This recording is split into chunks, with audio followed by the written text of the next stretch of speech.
En biodynamie, nous allons nous occuper en priorité du sol.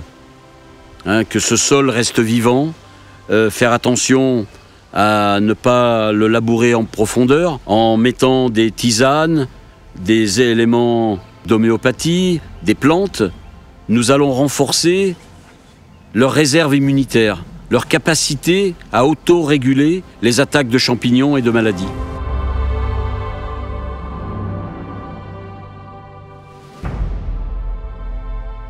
J'ai de la chance d'avoir ce rôle passionnant, de former des jeunes à l'agroécologie, à la biodiversité. Ce sont des jeunes qui, après, vont développer ces filières.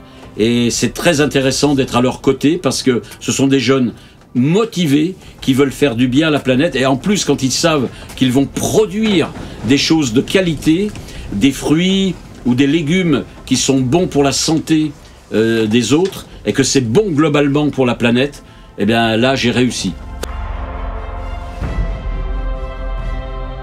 Et j'ai souvent constaté dans ma petite vie que l'agriculture était une médiation très intéressante pour tous les gens qui souffrent, que ce soit des handicapés, que ce soit des gens qui n'arrivent pas à s'insérer dans la société ou qui sont laissés pour compte par des dépendances, drogue, alcool, etc.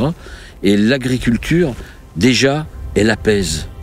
Elle apaise, elle ancre.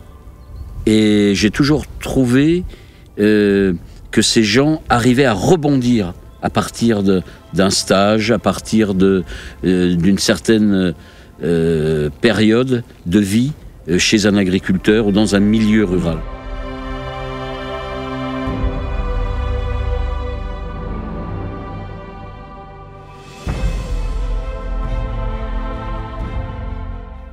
Notre mode de vie est envahi aujourd'hui par la domotique, par le fait d'appuyer sur des télécommandes, des boutons. Donc on a tendance à être un peu avachi, avec moins de mouvement.